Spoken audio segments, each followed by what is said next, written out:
Hey guys, Evolve Mentally back at you again. So I immediately started this next video. So this is how I'm going to show that I haven't spent any money on the account, because this will exist until money has been spent on the account. So this will be our proof that nothing has been spent. And obviously, that helps too, but that will gain through free stuff, so that's not a good way to explain it. Again, if you're a paid player, not going to cover any of this. Actually, if you're a free-to-play player, though, this is how you will get your heroes, is this. You will eventually earn these little battle points up top, the little skull things that I can't circle, because I'm not on the computer. Basically those. You can spend Lunari, or you can spend those. It's really sad that it's not showing me what Lunari is, too. Like, usually when you hover over things, it tells you what they are, but it's not right now. So this is a good way to hover over this. It shows your power the top left underneath your name. I don't know if you can see where I'm clicking. Is there a way for me to show clicks, actually, is the question.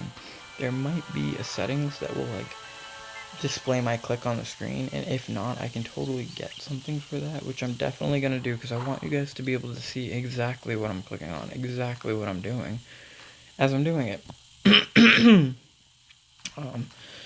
So yeah, as of right now, I can't, so we will just roll with the punches. So again, you want to collect all of this as fast as you can. Okay, so you're seeing quickly that you can get, for 12 spearmen, you can get things. So on a free-to-play account, this is also huge too, is you want to just be making troops as often as possible, because you don't have rush. You don't have time. You're not getting the free 10-minute rush via, again, so this is a magic blue rune, which you want to add to her stats. You want to stack her stats up again. I think I already talked about this a little bit. You want to get this as high as you can, and you get 3 out of 60, so you can add up to 60 from runes, like what I just picked up, and stat cards before you have to start adding 10 to get the next one. And that's way later, and way different conversation we're going to have. So this is pretty much how the game is geared, though, too. There is wagons that you want to get, and in addition to the wagons, there's dungeons that you clear. And again, remember what we talked about with honor. We want to get honor as quickly as we can. We now notice that we get 100 honor for this boss fight right here, so we can beat her relatively easy. Back in the day, you couldn't. It was actually really hard, because you only had 1 or 2 heroes, so it made it really tough, actually, to get that done. But in our situation, that is not the case, and we still have a minute. This is huge. We still have a whole minute left before we have to worry about upgrading something. So we have a minute to try and beat this character and not worry about our upgrades. So what we're going to do is we're going to do the exact same setup that I had already showed you. Now we're already starting to get more space in the field, which is cool. That's a big jump, and we need this space, you know? So we're going to do the same thing that we did, though. We want Rufio to take the brunt of the damage. So we're going to separate our troops as much as we can, because he is our tank. We're going to drop the heroes in behind. And now, even though these are incomplete sets, I'm just going to throw them in, because why not? It's early game, you have nothing to lose. I have the ability. And also, heroes control how many troops you can have on the field. As you can see in the bottom right with the little shield thing, if I drop another hero, I can now have 6. Most heroes can only drop 2. Avalon can actually drop more. Avalon actually has, I'm not going to use that yet, I'm going to let them fight this one out. And Avalon, yeah, can actually drop 3 units at a time, which is what makes him such a pivotal character for the game. I'm not trying to get this in the fastest time possible, even though that's kind of what you should be doing if you're trying to accomplish a lot on a server. I'm just trying to show you guys how I can compete, even though I'm going to be completely free. A lot of people have this consensus that you can't do good if you're not, and I do want to keep my units, especially in the servers, because I don't have a lot of them, and I don't have the ability to make them yet. So, this is what I've been waiting for, though. I wanted these spiders to pop up. I'm going to freeze them with crowd control, making it easier for my troops to kill them absent taking damage. And then I also have one more crowd control that I'm going to use from Rufio to stun the next spawn. So most bosses spawn when you get them down a bar of health, they spawn. Oops, which is kind of their thing. So I crowd control them again, making my troops have an easier time killing them without taking damage. So the fight's just about over. It is over. Hopefully we had no losses. That was the goal. Okay, so we lost a few bronzes. That's not a big deal. If you ever lose bronzes, it's not the end of the world. Sometimes it's better to lose the bronzes than to have them be injured, because they just take up hospital space, which we're going to talk about later on. How to capitalize and utilize your time to the maximum potential. So we now have heroes all leveled up a little bit. I should be leveling up their abilities as we go. I'm not going to. Now, here's another thing. So I told you not to pick up certain resources, and you don't want to, but I am going to go pick up these swords because they're really good start items, and especially if you're a free-to-play character, you are not going to get anything else like this. This is an ability rune.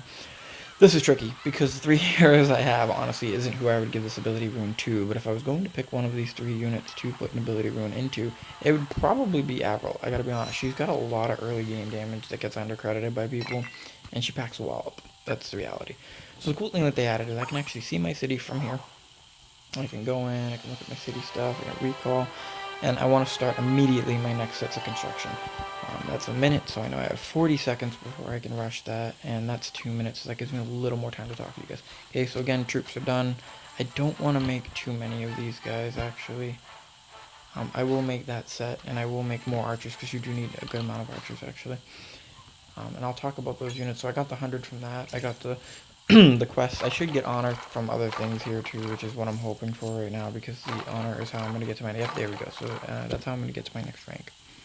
And that's my goal. Again, your goal is to get to your next rank as quickly as possible, so you can not have to spend as much honor swapping races. That's your goal. You don't want to... there's free troops all around the map. I recommend picking them up because they're free troops. There's a dungeon here that will give me a substantial amount of honor. Have I hit 40 seconds yet? Yes, I have.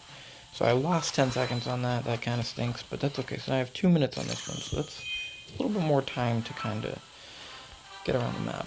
And that's what I'm saying. You really, really need to capitalize on your timing in this game. So you're going to see me go up against the dwarf here. This is the dwarf melee units. Okay, now I can start doing lasts, which are huge because... and I have full units now too, which is really important. And I also want to take out the silvers because I don't want to risk losses on stupid stuff. Because this is just a dungeon, it's not the end of the world, it's not going to change anything. I shouldn't even be risking my tier 2 cows because we didn't get tier 2 cows for a little bit. But this should go really smooth, honestly. It shouldn't be too big of a problem. I have Rufio taking the aggro. I might lose the cav right here, so I don't get the freeze off in time. But I got it off. So the good thing is I'm not going to lose any troops on this one. I'm going to walk right through this fight. And that's what you just saw was a morale boost where they get sparkly. And they get increased attack speeds. And yeah, that's good. Okay, so we don't lose a cat. That's all that mattered. And they hustled on this video. This is going to be like a 10-minute video. I didn't realize how long these videos are going to be. Okay, that's not what I want to click. So we want to hustle. And see, this is kind of where I went wrong too, is you should always do your wagons first, because the wagons will be delivered over time if you're free. So you should really make sure you focus on that. So we have 8 seconds, time that it takes me to walk here. Ooh, I'm going to grab them real quick. And we are ready to rush. So we got 20 seconds. I know that's not a lot, but it adds up. You think about 3 of those, and it eventually adds up to a minute. And it's all you have. That's the thing. When you're free, it really is all you have. So we have another rune. This is a might rune that will go to him. And I will talk about in another video what each rune does and how it benefits the heroes. Of course, you see potions all over the map. You can farm them by destroying these troops to get them. I'm not going to right now. I'm going to save them. I usually save them for when I need them. I usually actually go around the map and I farm. That's what I do for the first week or so. I do PvP and stuff, but I usually farm more than anything. Okay, so we have, so actually, you know what, I'm going to start showing you some strategy going on too. I think that would be cool. So, these are legions, right in front of Rufio here. In front of him, those are legion troops, and cavalry actually counter all small units, and they're a counter to them. So I'm going to put them there, because you're going to see them walk right through those troops. Now, archers are actually counters to spearmen. So this kind of stinks, because these guys are going to take a ton of damage. Forward, we march! But I'm okay with that. So like I said, the bronzes, it's the beginning of the game, it's not a big deal. I'm going to swap Rufio over to here to take them out. And that's the other thing, I could have used Rufio as my tank on all these sides to stop them from taking as much damage. I'm not going to use it, I don't care, I'd rather just use the bounty. The point is, I'm not losing any cavalry, and that's the goal. I don't want to lose any cavalry, something that I can't really replace too much. I'm trying to make sure that you can hear me at all times, that my voice is clear in comparison to the game volume. So we actually got 6 injuries, so this is good. I can actually teach you how to do this. So in a fight, In a PvP fight that's not on your field, because you get 100% injury rate on your lands, our lands being athlete, anything covered in the blue is our lands, we get 100% injury rate. But if we were fighting on someone else's lands, we would have lost this too. So what you would want to do is you would want to stack up your heals, and then while you're also stacking up your heals, you also, I kind of missed that upgrade, you want to start stacking up troop makes too. So you want to be making troops as you're healing. You want to be doing both at the same time, capitalizing on every little opportunity you can possibly have. I got a free chest, that's wonderful. I'm going to make sure you get all these free chests, because sometimes they can have pretty good items. XP is always important. So it looks like our upgrades are actually done. I'm not going to upgrade the residence, because I can already upgrade my castle again. And this is really what your goal is. But before I do that, because I don't want to spend more than I have to on getting those upgrades, okay, move out of the castle and you can go up the rank. So I'm actually going to do that. Here's what I'm going to do. So you're not going to see me upgrade my castle yet. Instead, you're going to watch me upgrade my building. This is already getting to a longer video. Maybe I'll make all 20-minute videos for the first few videos, I guess. But the whole goal in this is to do kind of like a play-along. I want you to actually see the moves. I want you to see the idea behind what I'm doing. I want you to understand it. So you get 20 honor per resource, whether it be lumber or crystal mines or elixir, whatever it is. Resources, basically these things here. And again, you can hover over anything you want to know more about, and I recommend doing it because it really does help you out a lot. These are probably the 3 most important things to me right now because I'm free to play. Is rush. We won't have a lot of it. It's just kind of how it works. I'm not going to waste, even though I told you, stamina. This is a stamina stack card. I'm going to put it into him. And let me explain quickly why I'm doing these things the way I'm doing it too. So magic's always going to go into a mage. You're never going to put magic into a gladiator because they don't really need it. None of their abilities or anything function off of it. But see how might increases damage? That's why I'm jacking his might up. Now it's fine. I think it's this one. No, it's this one. This one. This one. Okay, so he may not need stamina, actually. Yeah, so his stamina doesn't actually bonus him, but it also increases the health. Reduces the damage suffered. It also increases the troop health, so it's just kind of an important thing to have, and since he's a tank, you want him to receive less damage. Command generally goes towards your generals, because usually it's their units that benefit, or their abilities that benefit from having command. She is a mage that defies that logic because she has 1 command ability. I think that's the only one, yeah, 1 command ability. But again, back to the game.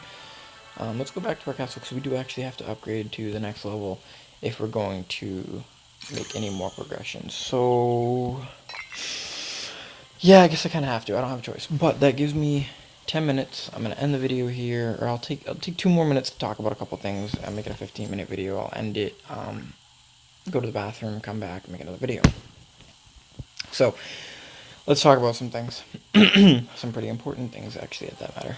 So, we didn't start making these guys yet. These guys are important to make. So, these are your frontliners. As you can see, they're your frontliners because, correction, you have multiple frontliners in some races. Actually, most races have multiple frontliners, thinking about it. But this race, humans, who again I recommend for a free-to-play player that is new to the game, or just a free-to-play player in general, they're a really good race. They're actually the favored race, in my opinion, in the game right now. Other than the new race, which is probably pretty powerful too. I haven't fooled around with them too much, and I'm waiting until my paid run to show you how I explore them. But for right now, as you can see, it reduces damage from arrows, javelins, darts, and bullets by 35%. So as they go up in tiers being bronze, silver, and then gold, which are not unlocked yet, you will see that they are definitely your frontline troops, and the hero that plays off of them that makes them your sustain frontline troops, meaning that they will help you hold the line longer and fight longer, is Viren, because he gives them not only buffs to their health, he also revives them. This actually gets up to like 40, I think it is. He can revive like 40 at a time at max level, which is really, really good. So they will be dead, and they'll come right back to life on the field. You then have your spearmen, which in my opinion are the PvP frontliners. And in addition to PvP frontliners, they are also the counter frontliners. They kill massive units. As you can see, you're reading it probably along with me. They're very, very good. They mitigate damage, so they take less damage from large units by 30%. That's mitigate. So that literally means that it's not doing any damage. It's not saying that it's 30% reduction, that they still take the full blunt and they just get 30% reduction. That's actually saying that 30% of the damage being dealt to them by large units is not even talked about. So that's huge. And they also deal bonus damage to large units. And then when you start to get to the silver and golds, they actually stun your enemies, which makes them crowd control. CC locking is huge in any game we've ever played since the beginning of time. So that's important too. They are definitely your main PvP frontliners. These are your main backline troops. They are definitely your damage. Probably the highest damaging backliners in the game, other than like Acolytes maybe. But they pack a punch. They pack a freaking wallop. And there's a lot of them on the field. They have a good health. They're a good balanced unit, like most human units. We don't have the calves yet, so you can't see that. We're at 15 minutes in, so we're actually going to end this video, and I will follow back up in a second.